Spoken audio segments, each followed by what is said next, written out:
Hello, I'm Krishna Wag from Department of Sociology, KTHM College, and this is a lecture on steps in thematic analysis. What is data analysis? Data analysis is essentially a process of inspecting, cleansing, transforming, and modeling data with the goal of discovering useful information, informing conclusions, and supporting decision making. So, a data analysis is a part, an aspect of thematic analysis, wherein after identifying those themes, we ensure that the researcher finds certain useful information in the themes that have been established. Data analysis is a huge process. It is one of the major important parts of research process itself, and data analysis is usually used in creating meaningful conclusions and findings. It involves the analysis of constant moving back and forward between entire data set, the coded extracts of data that you're analyzing, and analysis of data that you're producing. So this is a part of thematic analysis. By Brown and Victoria Clark, they have suggested that thematic analysis as an aspect of data analysis will ensure that the entire data set becomes very useful to the researcher while she's conducting the research. So, what it ensures is that after collection of data, the data analysis becomes an easier and meaningful process, which ensures that the findings of the research itself become useful to society at large. So, this involves a very crucial aspect of research.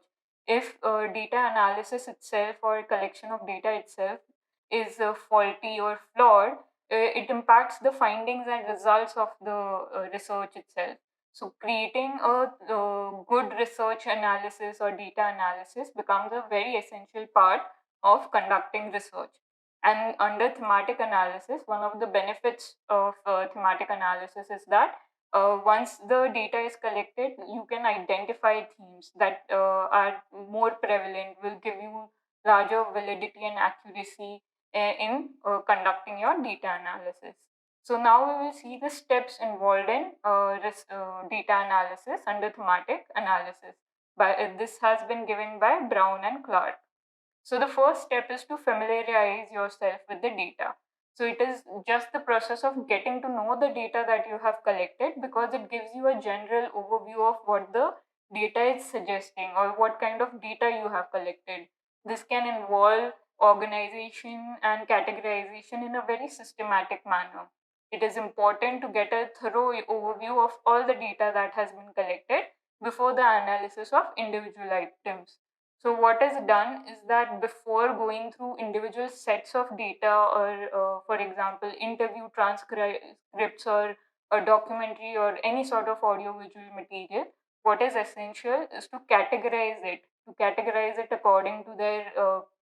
according to their sources, according to their location, according to their dates.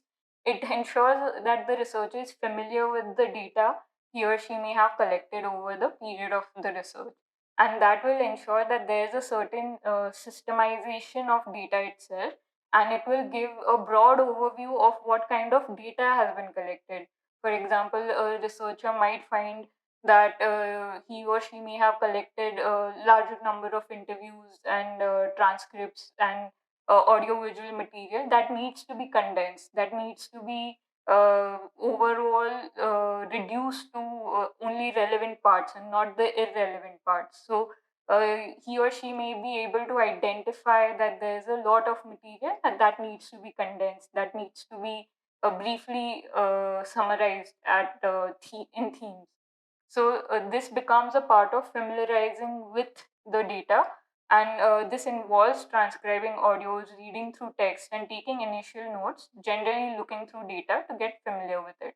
So this is a larger process.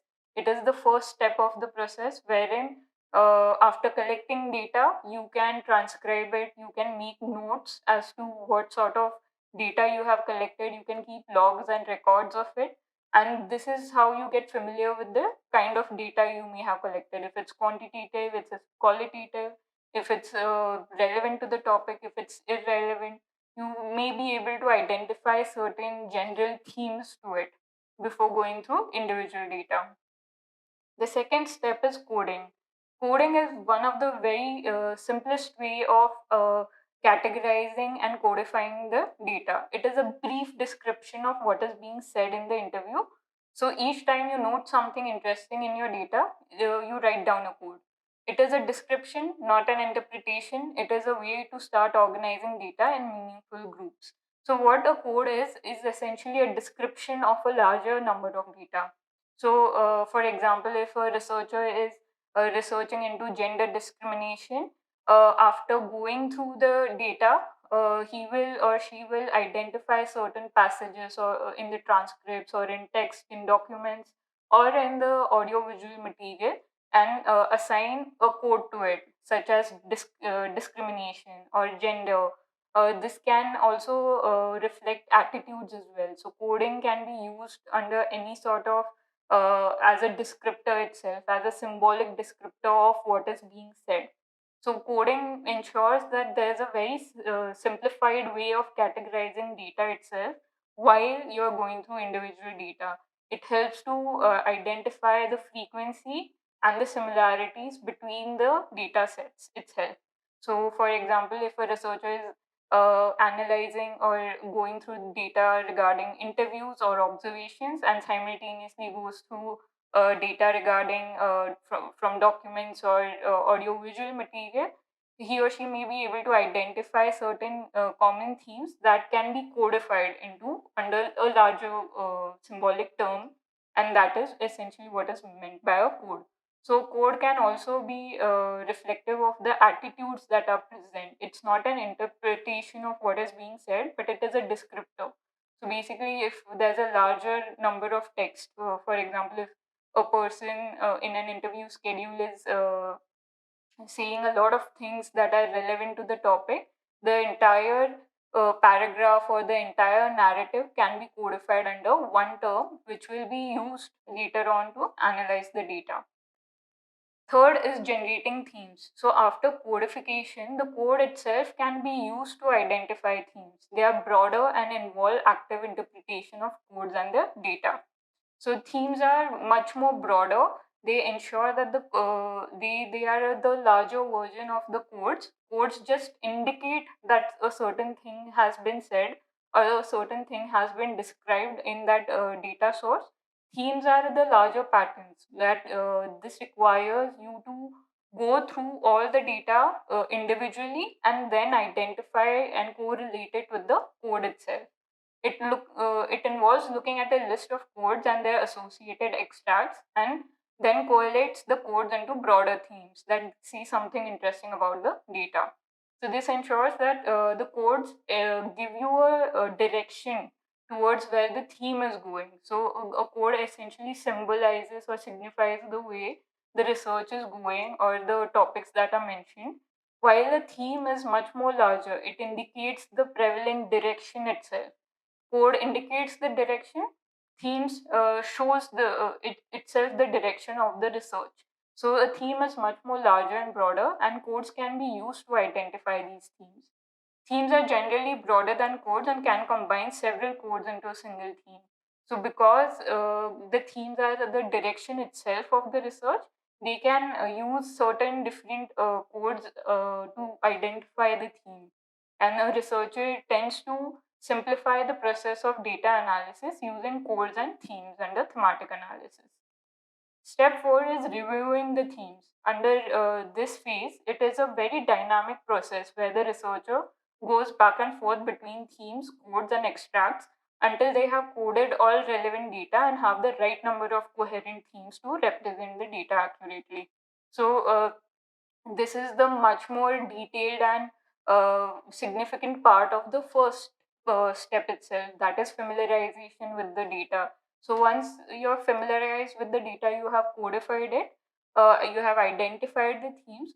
What is essential is to ensure that the themes that you have identified are accurate, they are reflective of the entire data information that you have actually collected, and that you have not missed out on certain aspects or you have not overlooked certain aspects, and the themes that you have identified are actually reflective of the data itself.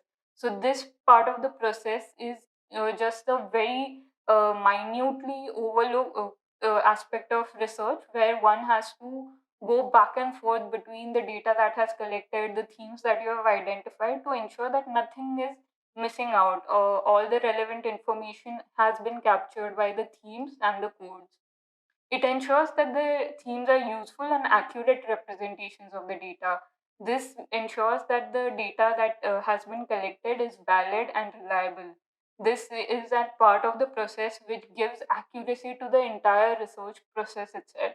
So, it is very important to ensure that the themes and the data that has been collected are reflective of each other, that no point of information that can be useful for the research is overlooked or discarded aside. So it ensures that every data that has been collected has a pointed source and pointed theme at the end of it, because it ensures validity and accuracy later on. Then stepwise defining and naming these things. After all the data has been collected, after all the data has been analyzed for themes, what is done is to define and name these things, which involves formulating exactly what is meant by each theme and figuring out how it is helps understand the data. So naming these themes involves coming up with a succinct and easily understandable name for each theme. This is a larger aspect of coding itself, because after coding a theme emerges, and after theme emerges, it ensures that there's another larger aspect of defining these themes to ensure that what data has been collected is reflected accurately and comprehensively within these themes.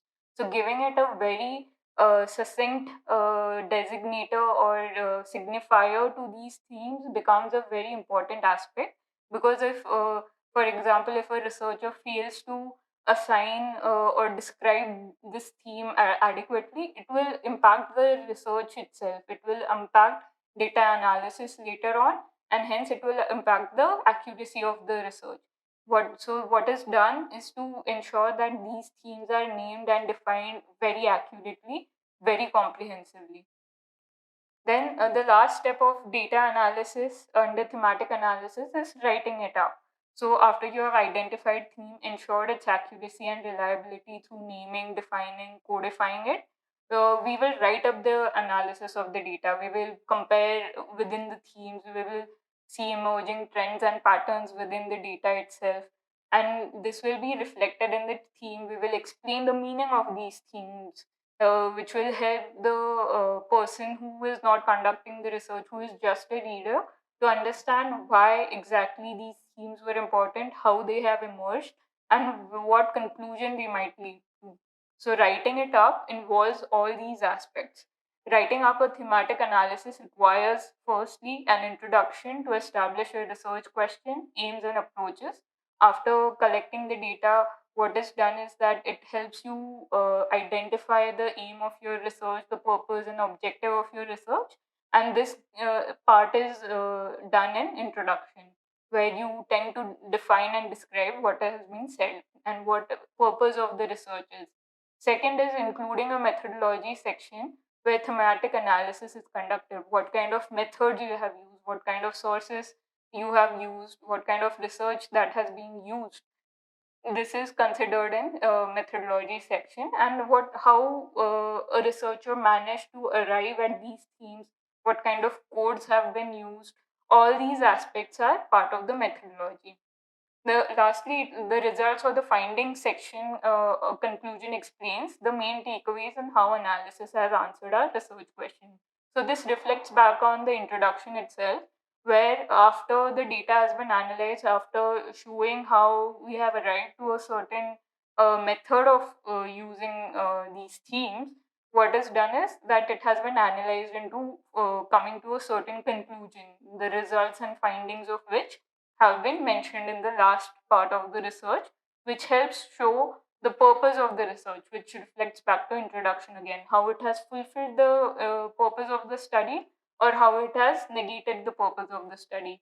Whatever the conclusion are, they are symbolic of or reflective of the introduction itself. So this has been the sixth step according to Brown and Clark. So these are the references for thematic analysis. Thank you.